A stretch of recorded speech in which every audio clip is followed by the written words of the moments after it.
Hey, what's up, everybody? Welcome to Pop Culture Philosophers. I am your host, Rockin Robbie Billups, for today's festivities, and we are bringing back somebody to the channel that I'm a huge fan of, and I'm very excited to have this dude back. So let's just bring him in. You know who he is. He is the writer of pretty much every comic book, any comic book brand you can think of. He's had a touch on it, right? But right now, he is the writer of Blood Squad 7 and Johnny Quest over at Dynamite. Let's bring in Joe Casey. What is up, my man?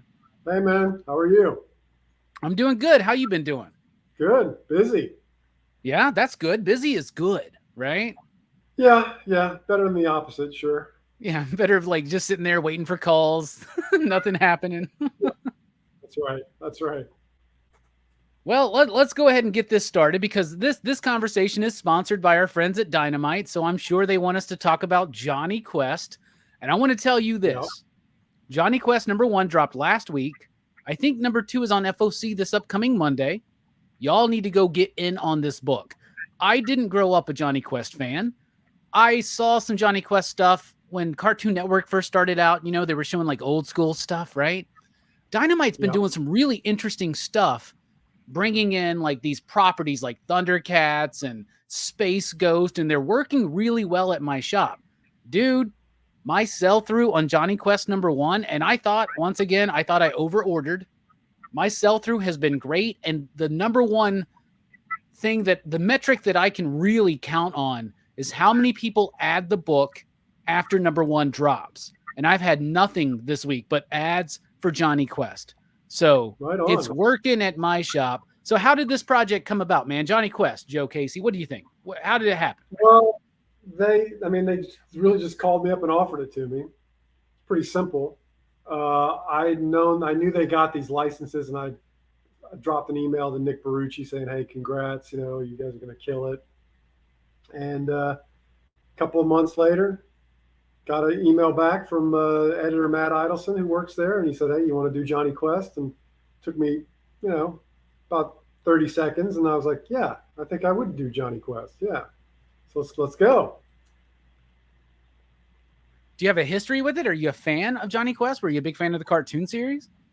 Well, I grew up with it, obviously. I mean, it was on quite a bit when I was a kid, back when Saturday morning cartoons were a thing. And but I was also a big fan. There was a comic book series in the 80s that came out from Comico that was written by the great William Mester Loebs and drawn by a lot of great artists. And I really loved that comic, and it was pretty popular back in the day. Like it got really well regarded and really well done. So the whole property had this real comic book pedigree, not to mention the fact that the cartoon was created by Doug Wildey, who's a comic book artist, designs by Alex Toth, who's a legendary comic book artist. So for me, it had all had anything to do with that. I did not know that, man. That's interesting. Oh yeah. So it checked all the boxes for me personally. And while I'd never in my head ever daydreamed about writing a Johnny Quest book, when the opportunity showed up, I thought, yeah, I actually have a story to tell. I have some ideas about these characters, and they agreed to it. So, we were off and running. So what's the approach? Like, you got to balance potential new readers, right? And you got to give something for the old school fans. So what's your approach with this? How are you handling it? Well, I wanted there was only one season of the old Johnny Quest, a cartoon show. So we treated that as our Bible. And I wanted to be faithful to the cartoon, faithful to the voices of the characters and their relationships, that family dynamic that they've got. I want it to be a globe-hopping adventure, which is sort of a hallmark of Johnny Quest. But I also wanted it to be,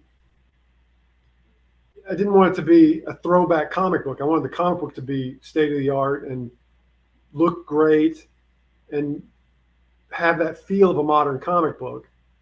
And I also had the notion that if you're a Johnny Quest fan, you're going to be into this. It's got all the Easter eggs. It's got everything you want out of a Johnny Quest series, everything you know from the series. We touch on in some manner in the comic. But if you don't know Johnny Quest, as you didn't, that you could pick this up and still get into it and still understand the characters, understand the relationships and just, you know, have a good time on that ride. So that was that. It's always a balancing act, but listen, I've been doing this for a while. It wasn't that difficult. You know what I mean? Joe's like, I'm a professional, Robbie. That's how I did it. I don't want to sit here and say I really angst over it, you know, or like really had some sort of existential creative crisis. I knew what the gig was. I knew what I wanted to do, and I fucking did it. You didn't go into it like a sweat lodge or anything like that to just try to figure out like how to connect these generations together or anything like that. I know I don't want to burst anybody's bubble. No, I was offered the gig. I had an idea. They said it was okay, so we went with it. Well, you know, Dynamite's friends of our show, and they help sponsor the show, and we really appreciate them. But as a retailer, I get this a lot, or I used to get this a lot, not so much anymore. With some of the new stuff they've been doing, but they're like, oh, Dynamite, they're good. They got good properties and they got great covers, but the interior artwork's always kind of blah, and the stories can sometimes wear me out and whatnot. No, people are loving what they're doing right now. David Pepose and Jonathan Lau on Space Ghost. I can't believe how much Space Ghost I'm selling right now, dude. It's ridiculous, right?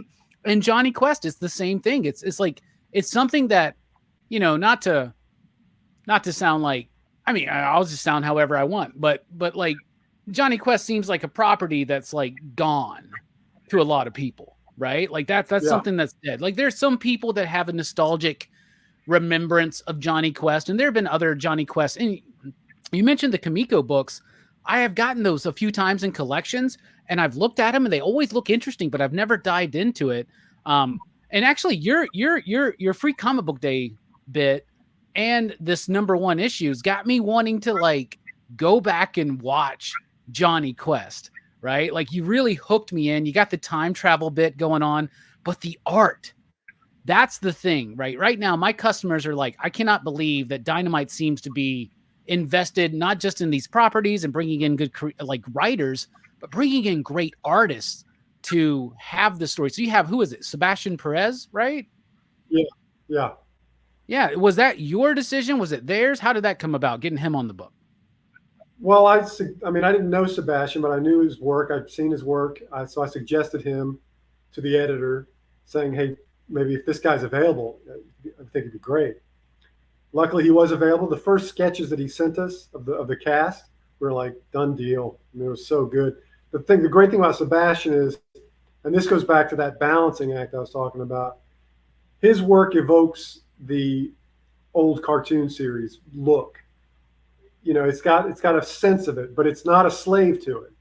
It's not like he's copying Doug Wildey or Alex Toth or anything from the old cartoons. But when you look at his work, he understands the old cartoon.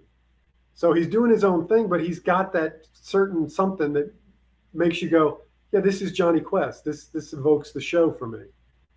So that was, I mean, and I knew when I took the gig that finding the right artist was the key. I mean, you know, my contribution notwithstanding, I think my biggest contribution was, you know, suggesting Sebastian for the gig, and the fact that he took it. I mean, I just feel really lucky because it's fantastic.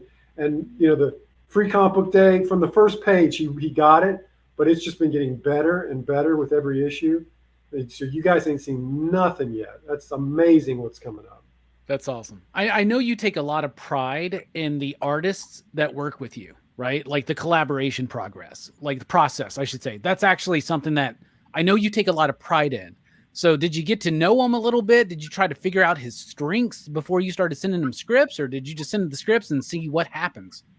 Well, I looked at his work, and I looked at the stuff that he'd done. He had just done it was in the middle to the tail end of a series for Ahoy Comics. I'm blanking on what the title was, but I looked at that stuff, and the stuff that he posts on his X account, his sketches that he does are amazing. So, you know, like I said, Robbie, I've been doing this a while. When I see something and I kind of get a sense of that this guy can do it, he's got the chops, even if what I'm seeing is not wholly the style that we need, I knew it. He was capable of it and had it in him. And, you know, once again, I was right. And he's killing it. You know, you have been doing this for a while, Joe. and you have a sense of this industry and this medium that I don't think a lot of people have that are working today in the industry, right? You've been there, you've been back, you've done your own thing, you've done corporate comics, you've done it all, bruh. So like, what got you into comics? I don't know if we didn't really touch this on the last time you were on the show, but like, what keyed you in? What got you into comic books? I mean, probably the classic story of, you know, on a family trip when I was 5, 6 years old in the back seat, and you stop at the 7-Eleven or the Quick Sack or the, you know, convenience store to or the gas station or wherever it was, and you see the spinner rack up there where they used to be somewhat prominent in those stores. And for me, it was seeing, you know, Spider-Man, and I knew that Spider-Man was in the culture. You know, I as a kid, I knew who Spider-Man was, and I just, you know, the comics were a quarter, easy investment for a parent to keep their kid busy for however long it takes them to read it.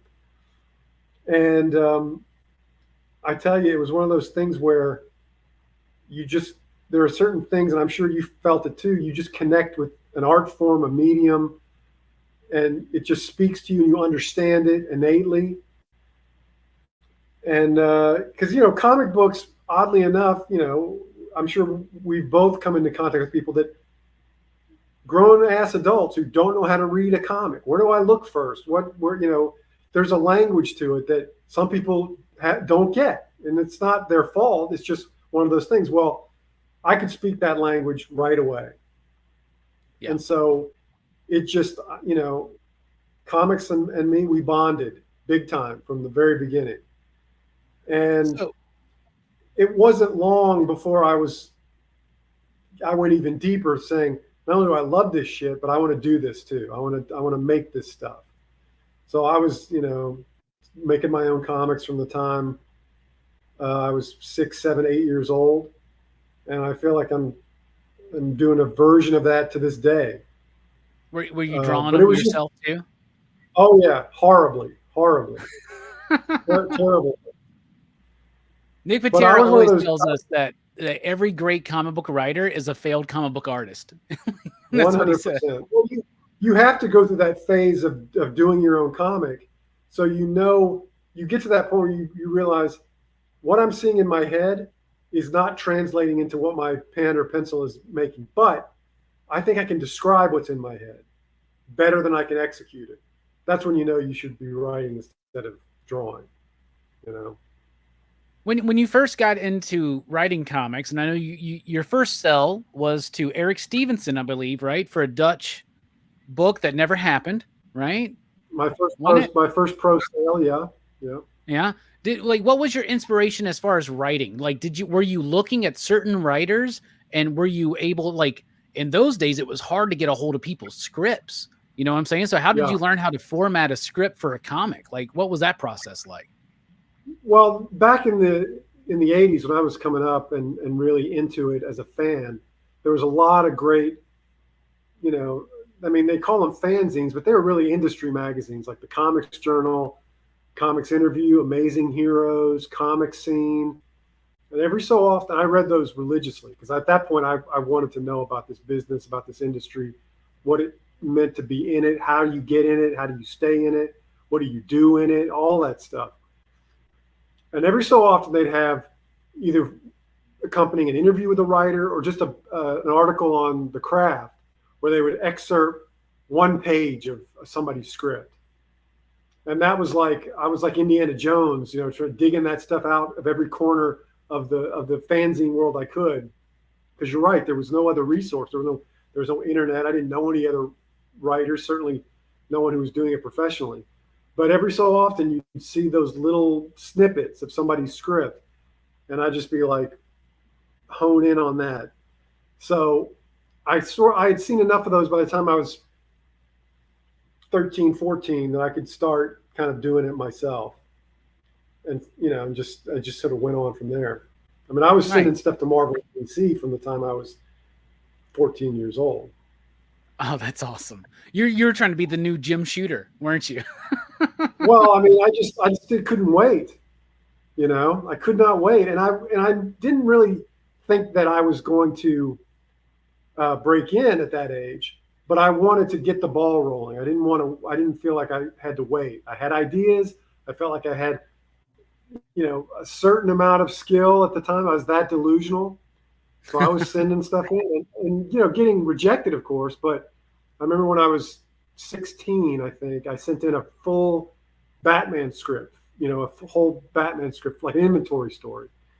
And I got a handwritten note back from the executive editor at the time, Dick Giordano of DC, legendary editor. Dude, yeah, for real. And it was a handwritten note that said, you know, we can't take inventory for Batman. It's already, you know, written months in advance, but there's some good things in here. Why don't you pitch for something else or whatever? He was very encouraging. So I would get those breadcrumbs along the way, and that kind of kept me going until I finally broke in professionally, you know, in the next decade. So when you were first getting into comics, you said you were like 5, 6 years old. That's very similar to me, right? I was like 5 or 6 years old, reading John Byrne's Superman, reading Fantastic Four at the time, post John Byrne.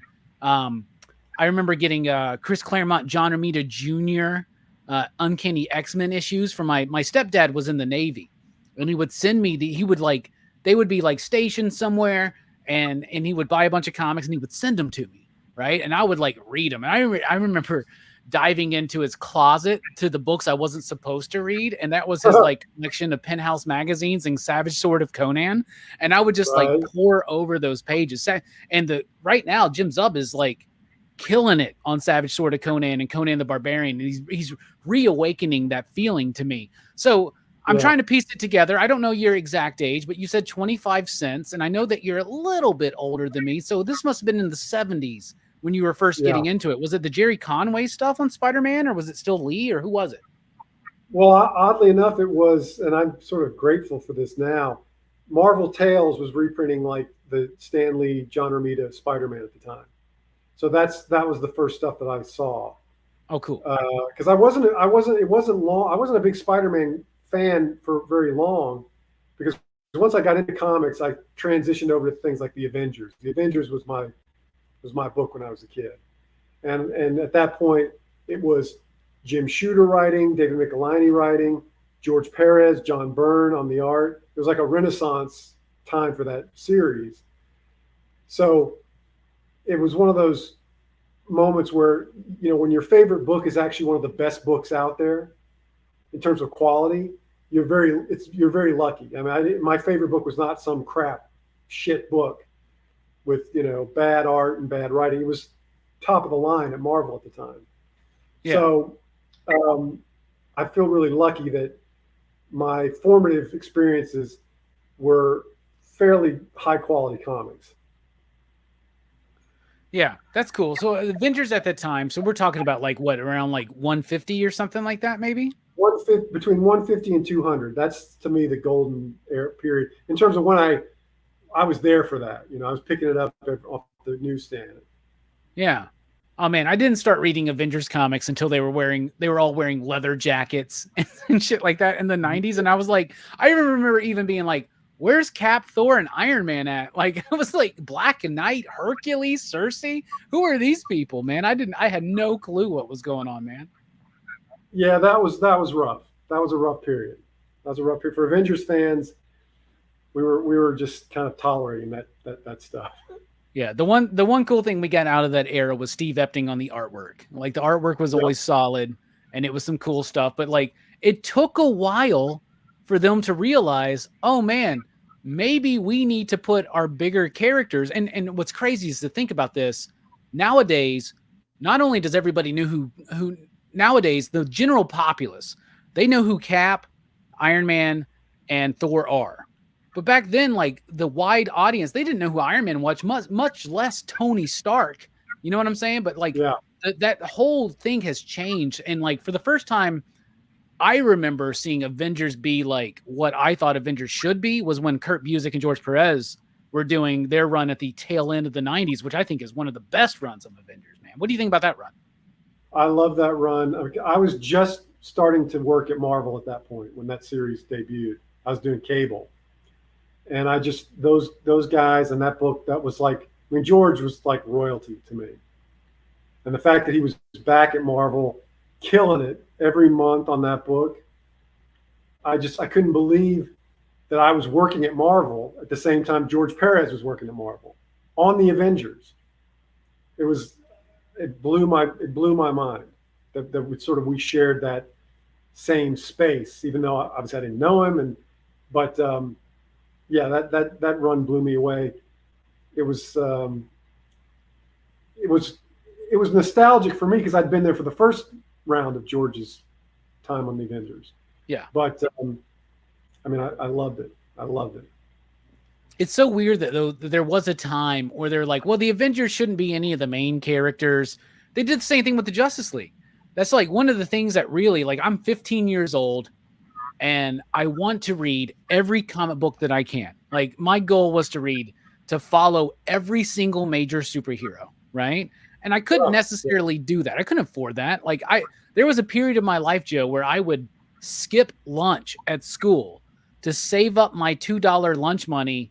So at the end of the week, I had $10 so that I could go and buy extra comics, right? So that I could like read Green Lantern or I could read Iron Man and stuff like that, right?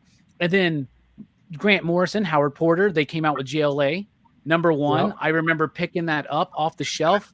That was the start of my love affair with Grant Morrison's work and just like really understanding like how important it is to actually have these characters. It's ridiculous to think that back in like, I don't remember when Grant's JLA started. It was probably like 95, 96, 97, something like that, right?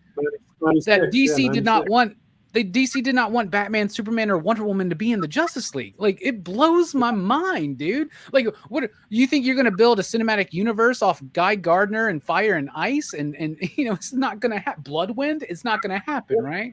Well, this goes back to the Avengers thing. The reason the Avengers dipped in the 80s, two reasons. One, from a creative point of view, if you're writing the Avengers and you're not Jim Shooter, let's say, you got to coordinate with all these other editors and all these other writers to get Captain America, Iron Man, Thor in your book on a consistent basis. If you care about continuity, which I do, and a lot of other people do too. So at some point, you know, people just throw their hands up and go, you know what?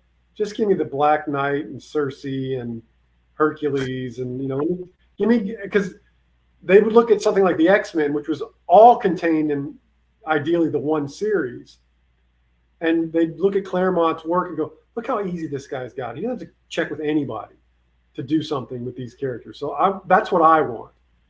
So you've got that impulse creatively to sort of just control all the cast that you're working with. Also in the 80s, you know, there was like a lot of messing around with the identities of those core characters. You know, Iron Man was Jim Rhodes for a while. Thor was Beta Ray Bill. Then there was Thunderstrike. Then there was all this stuff. Captain America gave up his identity and became the captain for a while, and so they kind of weren't available anyway. So you know, it was sort of a confluence of events that made the Avengers not quite the premier superhero title that it used to be in that period. I've got theories for days on this stuff, Robbie. Theories for days. When you started doing your X-Men work, was it like did y'all have to like be like, oh no, Grant's using this one, so you can't use that? Like anybody can use Wolverine because he was in all of the books, right? Anybody can use Wolverine, but you had to pick which characters. Like, were you not allowed to use the characters that Grant was using, aside from Logan, of course? Well, Grant picked his guys first, and when they had settled on their cast, I looked at who was left and was actually quite thrilled because the lineup that I chose were all the freaks, all the X-Men that couldn't pass in polite society, all the blue skin guys, all the guys with their faces caved in, because I wanted the freakish X-Men. I wanted mutants that couldn't stand in a crowd and not be noticed. So it totally worked out in that regard. But you know, we had so much creative freedom on those X-Men books at the time because it was the early days of the Bill Jemas, Joe Quesada era at Marvel, which was, let's see what we can do. Anything goes, man. As long as it sells, as long as it seems to, have some buzz or some life to it, let's see what happens, So we had the kind of freedom that writers dream about now on big franchise titles. Oh, I bet, right? You use one of my favorite characters, which is Nightcrawler, right? And your work with Nightcrawler was impeccable. I thought you did such a fantastic job with that character. A lot of people don't know how to balance the swashbuckling, adventurous, romantic nature of Kurt with the pious priest kind of thing. And I think you handled that very well, more than anybody else, in my opinion, honestly. Yeah, thanks, man. Yeah, I love that character. Yeah, Kurt's great. Once again, I love your work on Uncanny X-Men, on Wildcats, even your 6 issues of Incredible Hulk. I absolutely adore. When I first started trying to write comic book scripts on my own, and I had the same kind of thing. Like, I remember being very young, and I drew my own comic for a while called Diamond Ray. And it was like the antithesis of Spawn. It was like, what if Spawn had powers from heaven instead of hell? That was like my big breakthrough when I was like 10 years old or 11 years old, right? And I was like, let's do that, right? And I still have hopes for that character. Where was I going with that? I have no idea. Oh, no. When I first started really trying to write scripts, like, your work was something that really influenced me. Right? Like, I remember like intentionally writing scenes where the panels would be on the side, but there would be a big gap, and I would have like captions down there because that was something you utilized a lot back in those days. And I studied your structure. I studied like how you came about with these stories, like not how you came up with the stories, but how you executed them. Right. And it was something that I think you have more of an influence on comic books today and over the last 20 years than maybe you even realize. Like, it's a big deal, bruh. It really is. You are one of the GOATs, in my opinion, dude. When we talk about the Grant Morrisons and the Mark Millers and all those guys, I think you're right up there with pushing the boundaries in the late 90s, early 2000s, really making this medium work when there weren't a lot of eyes on it, man. And you were doing it for the love, man. And I feel that love in your scripts. I feel that love in your work. And we got to bring this back to Dynamite, because I know Nick wants me to do this, but there have been a bunch of announcements of things coming up in the future, including a Ben 10 comic, right? And there's other things. You got more work coming up from Dynamite that you want to talk about? Well, I'm really concentrating on Johnny Quest at the moment, but Ben 10 is obviously very important to me and my partners in Man of Action. We came up with the thing, obviously, created it. So are y'all all involved in that? Like Duncan and Joe and Steven and you, like y'all all involved, obviously, because you all own the property, right? Yeah, I mean, let's just say we have an interest. We have a vested interest. And how it plays out is we're still thinking about it, still trying to work it out. But we've talked about it. We know, we're aware of the situation, and there could be some exciting stuff coming up. Okay. How long do you plan on being on Johnny Quest? Well, I'm just about to start on the second arc. So, it's hard to say in this market what's got legs and what doesn't. Johnny Quest seems to be starting off really well. So hopefully we can maintain that interest and maintain that enthusiasm. If that's the case, who knows how long it could go. I mean, there's no shortage of ideas there. And Sebastian and I feel like we're getting into a groove. And the second arc, by the way, is going to blow people away in terms of the ambition of it and what we're going to do. And we're having a lot of fun. And, I thought the time travel thing in this first arc was a big idea. And it is a big idea, but it's what we've got coming up is going to just blow that out of the water. Oh, dude, super excited to see it. Super excited to see it. I mean, you just wrapped up Kneel Before Zod. Yeah. Which when we first talked, I think only like a couple issues had been out or whatever. Dude, yeah. You and Dan killed it on Kneel Before Zod. Like, it was one of those books that I was like begging people. I was like, no, you don't understand. You need to read this book. You not only filled the promise you gave me with getting rid of that stupid ass facial hair, right? But you brought him right back to being the preeminent villain of Superman. Because right now, like Lex Luthor, they're still trying to do this thing where Lex is kind of a good guy, kind of a bad guy. Like they're trying to do that balance, whatever, dude. We need a Zod in comics right now, dude. Your run was absolutely fantastic. But I did read the last issue, and I wonder, like, was that run shortened a little bit? Yeah, yes, it was. Okay, I could feel it. They approved it for 12, so I had a 12-issue story, and I had written 7 issues already when I was told, yeah, we're going to have to stop it at 8. And I was like, well, I'm not going to take 5 issues worth of story and cram it into 1 issue. I was going to tell the story I was going to tell anyway in issue 8, and kind of find some emotional beats to end on that we thought were satisfying. The only thing that I shifted from what I originally had was like that Jor-El confrontation would have been later in the series. So okay. I just took it and moved it and used it as a sort of emotional wrap up to the 8 issues that we did. But if you read that last page, it tells you exactly what's going to happen next. You know, what was planned to happen next. So if we get to do that story, that'd be great. So we'll see. Dan and I would be totally up for it if we got the call. Well, if anybody from DC is watching right now, what is wrong with you? Like, that was one of the best series y'all had been doing. You brought Zod back to it. I don't think that Zod in comics has ever been where he should be until what y'all just did. Like that, dude, you tore apart his world. He threw his son out into space and told him to go figure it out on your own. Dude, even that last, like, the confrontation with Sinestro, that was great. Like, that should have been, like, a whole issue on its own. But I guess that was the issue where you had to, like, truncate everything down. But even that, like, I've read comics where you know that, unfortunately, some things happen behind the scenes. You got to wrap it up, and it feels super rushed. It didn't feel rushed to me. I could tell, having been into comics for so long, right? But, like, you handled it masterfully well, dude. And dude, that Zod book was something I looked forward to every single month.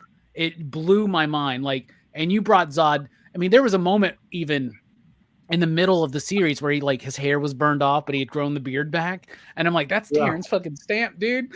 It's like he's wearing the shoulder pads and everything, dude. It's awesome, man. I mean, Dan and I purposely said, look, let's get as much of the movie Zod in as we can, because we're both huge fans of that first movie and the second movie too. So I wish we'd have gotten to go the full 12, but I'm really grateful personally that we got through, issues 6, 7, and 8 are my favorites, because 6 and 7 was our Keith Giffen tribute issues.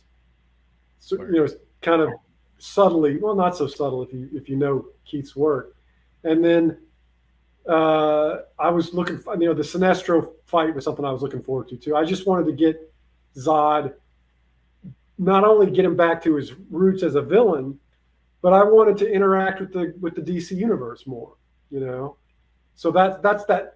It was set up to be 3 arcs basically. First arc was dealing with his status quo and getting him out of that. Second arc was re-entering the DC universe and interacting with it. So you had the Emerald Empress and all the aliens on the ship are all legitimate alien species from the DCU that we researched and top to bottom.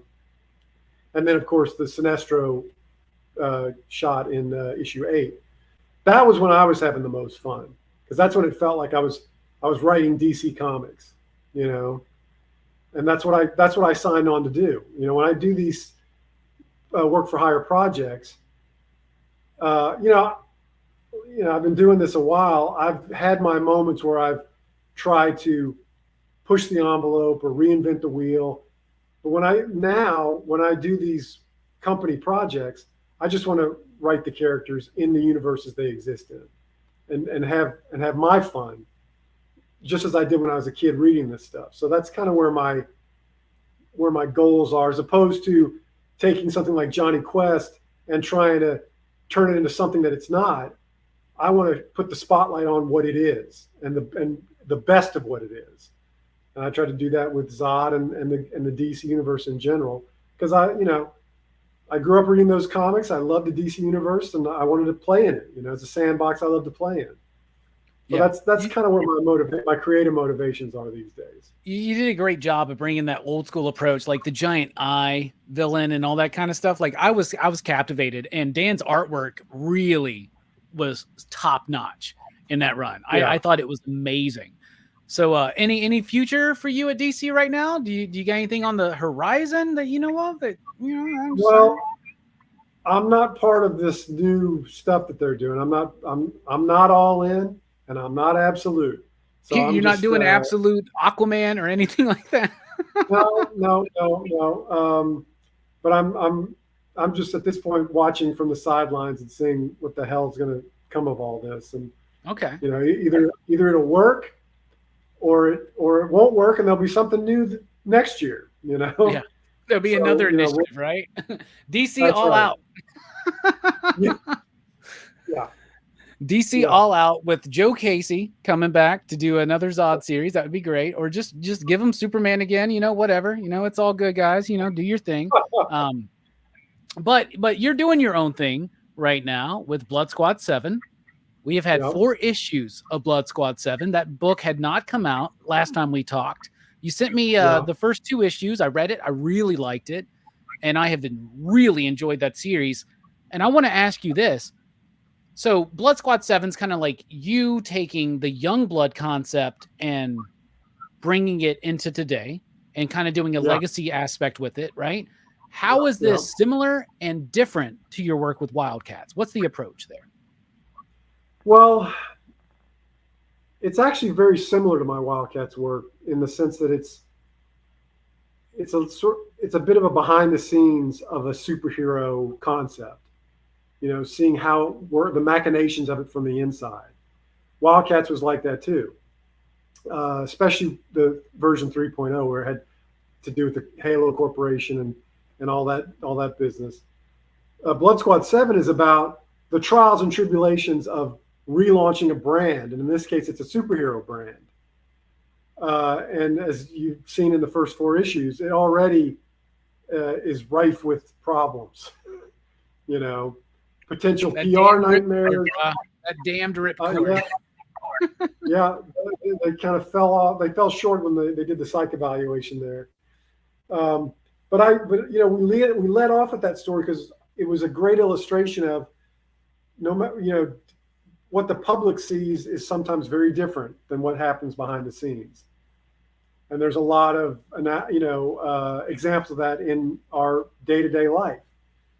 So to see that on a superhero level was interesting to me, and the fact that, I think we talked about before, to use the shared image universe as not only a backdrop, but as the history of this book gives it a resonance, gives it a bit more weight than if it was just all new shit with an all, a backstory that we were just throwing in there. It's like, oh, trust me, there's a backstory. Well, in this comic, you can go back and buy those back issues. Yeah. And see and read that backstory yourself in the same way that, the Marvel age in the 60s could go back and read the comic books from World War II for the backstory of the Marvel universe. It's the same concept.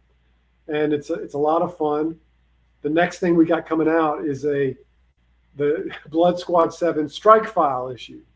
Yeah. Which fans of the old Youngblood series know that Strike Is it a new script, Joe, or is it like just you repurposing your Youngblood Strike File issue that you first sold that never got me used? Are you just reusing that? It's a good idea, but no, it's a brand new story, 30 pages.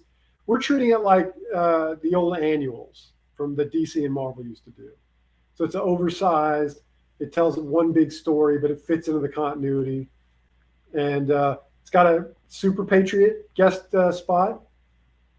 So I'm a big fan of Super Patriot. So we got him in there. And it's going to be really cool. And then after that, we resume the series with issue 5 and go on from there. Nice. I love the issue. I don't remember which issue it was in particular, but where you reshowed the basically the Bad Rock versus Savage Dragon fight, dude. That was so freaking cool, dude. Because that was one of my favorite issues of Youngblood, or maybe was it Savage Dragon? Was it Young? It was Youngblood, right? Yeah, it was Savage Dragon. Savage Dragon. He shows up and he's like, "You did this just to like."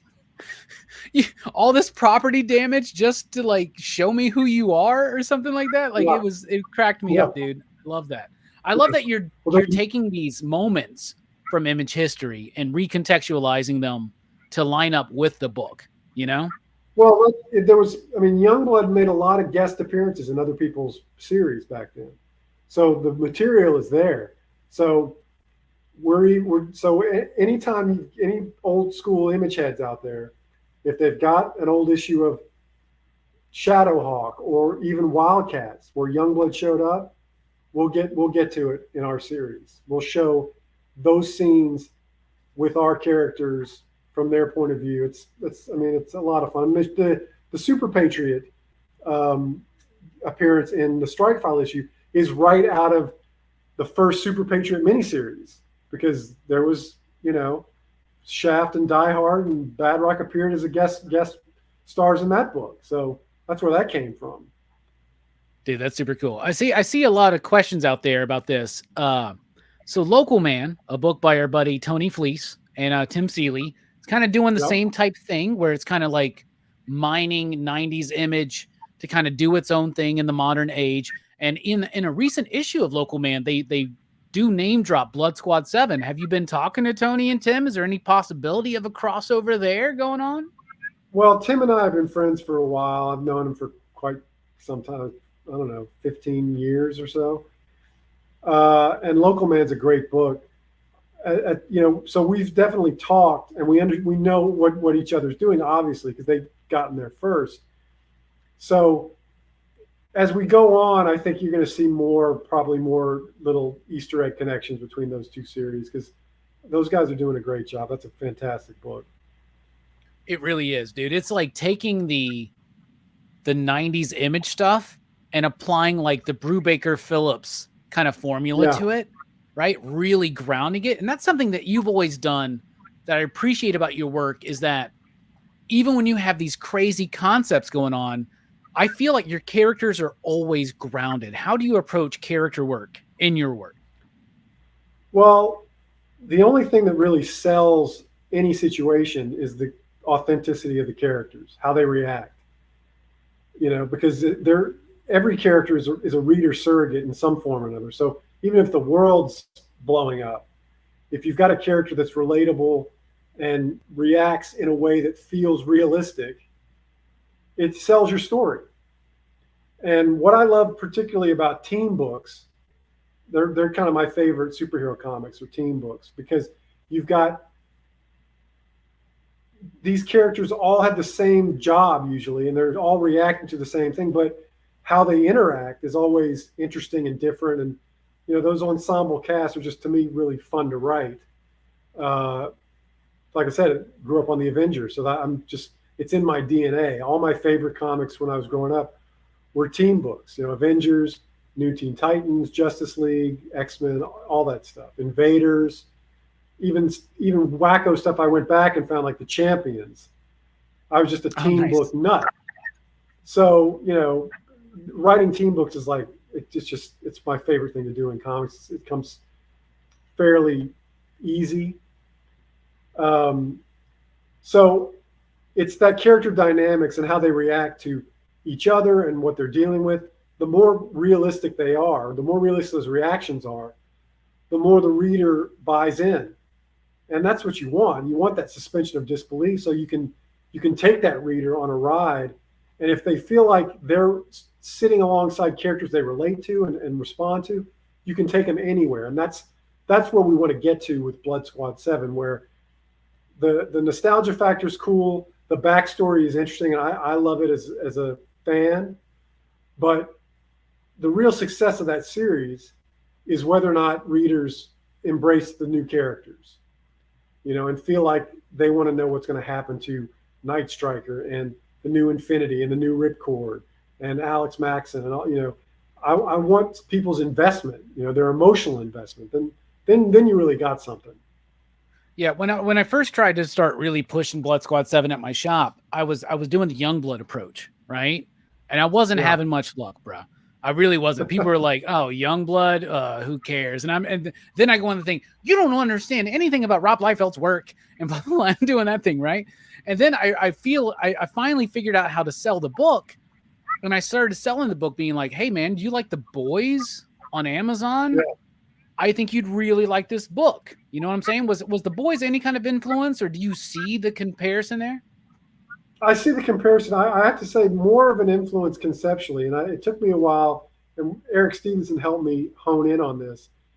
Blood Squad 7, without comparing it quality-wise, because this is a seminal book, obviously, but in the same way that Watchmen was based on the Charlton characters from the 60s, Blood Squad 7 is based on the Youngblood characters from the 90s. Oh, That's the ambition conceptually that we're trying to get across there. that's the new way I'm going to approach it now here on the channel and at my shop. I'm going to be like, okay, so like imagine Watchmen, but instead of the Charlton characters, it's the extreme characters. That's what I'm going to do, man. That's a really good pitch, actually. That works. That works really, really well. Before we wrap up here, what are some? Give me 3 comic book runs in history that you think are worth going back and revisiting as fans. Maybe they've never checked them out before.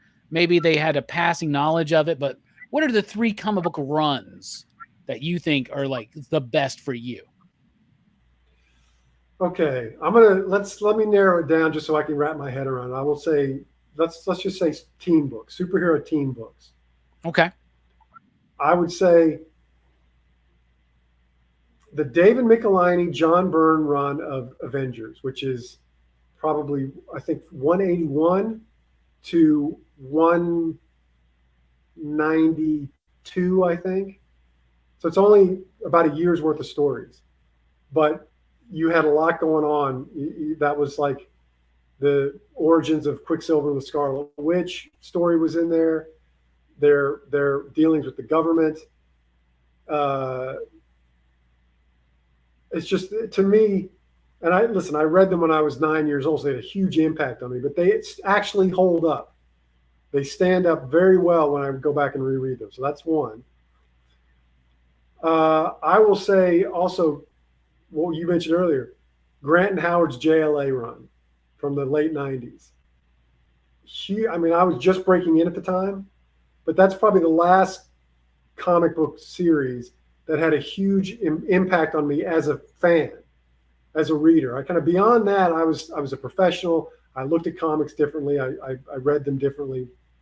But that JLA run is so great on every level. It really is. No matter how old you are, it makes you feel like a kid again. And you can't. It's like Sunday school, dude. That runs like Sunday school to me. No, in what way is it Sunday school? Well, you're taking these mythological characters, right? This mythology, and you're like distilling it down. Excuse me, I'm like, I have something in my throat. You're distilling it down into something that like even kids can understand and appreciate, right? But as an adult, you see a lot of the complexities behind it, right? Yeah. I would say the third thing I would recommend, and this just occurred to me because it was also a big influence on how I looked at comics, and it's not a teen book, but it's Starman by James Robinson and Tony Harris and Peter Snyberg in the mid 90s. Great series. It was just, for me as a reader, it had just the right balance of, it had a bit of a Vertigo vibe, but it was still firmly a DC Universe comic.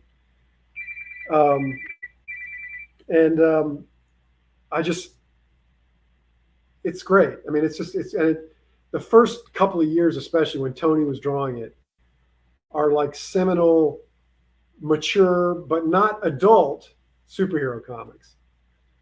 And they take in the history of the DC Universe because Starman's a legacy character, and they do it right, and it's very, very influential on me at the time. So that'd be my third one I would recommend. Yeah, and there's the 2 great compendiums y'all can get right now of the Starman run by James Robinson and Tony Harris and the others. Like, it's one of the best comics ever. I just talked about it this week on the weekly review because Patra just came out. James' new book with Scott Collins, which I thought was really good, dude. And I think it's some of Scott's best work I've ever seen.